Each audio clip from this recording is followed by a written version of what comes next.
జిల్లాలలో తిరిగిన మంత్రులు అభివృద్ధి కార్యక్రమాలలో పాల్గొన్నారు. రైతు సమగ్ర సర్వే పక్కాగా ఉండాలన్నారు మంత్రి పోచారం.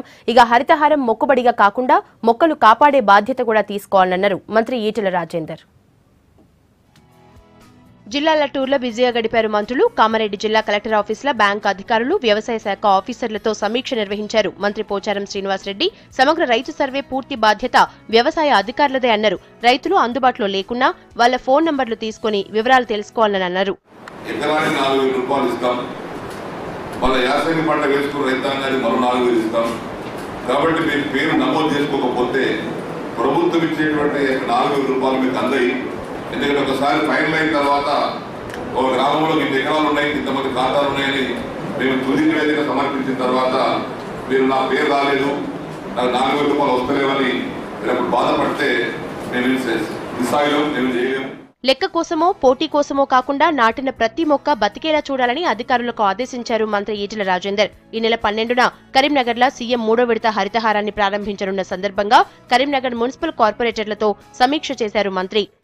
లెక్క కోసం కాకుండా పగడబందీగా ప్లాన్ ప్రకారం చేయాలని చెప్పి నిర్ణయించుకొని ఆ మొక్కలు పెట్టే దాంట్లో కూడా ప్రొఫెషనలిజం ఉండాలి. మనమే పూనుకోవాలి, మనమే ఓనర్ లెక్క పనిచేయాలి, మన బాధ్యతలే అనేటువంటి భావన మర్చిపోదు. రేపు అది మనం చూస్తాం చెట్టు ఇంపార్టెన్స్ గురించి చెప్పాల్సి. కల్వకుర్తి నియోజకవర్గంలో బిజీగా తిరిగారు రాష్ట్ర రవాణా శాఖ మంత్రి మహేందర్ రెడ్డి. రంగారెడ్డి జిల్లా కడతాల్ మండలం రావిచేడు గ్రామంలో అభివృద్ధి కార్యక్రమాలలో పాల్గొన్నారు. ఈ సందర్భంగా కొంతమంది నేతలు పార్టీలో చేరారు. మీరు అడిగిన అడగకుండా వ్యక్తిగతంగా పేదలందరూ కూడా ముందు తీసుకోవాలంటున్న ప్రభుత్వం అనేది మహిళలను ముందు తీసుకోబోతుంది. ఒంటరి మహిళలకు పైసలు ఇస్తామని ఎవరు కూడా అడగలే. కానీ పెద్ద మనసుతోటి ఇలా ముఖ్యమంత్రి గారు వాళ్ళను కూడా ఆదుకోవడం జరుగుతున్నది.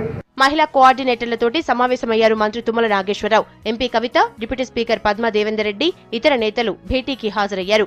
మహిళా కోఆర్డినేటర్లను నియమించిన తర్వాత ఫస్ట్ టైం ఈ సమావేశం జరిగింది. కేసీఆర్ కిట్టు, మహిళలకిచ్చే రుణాల మీద డిస్కస్ చేశారు.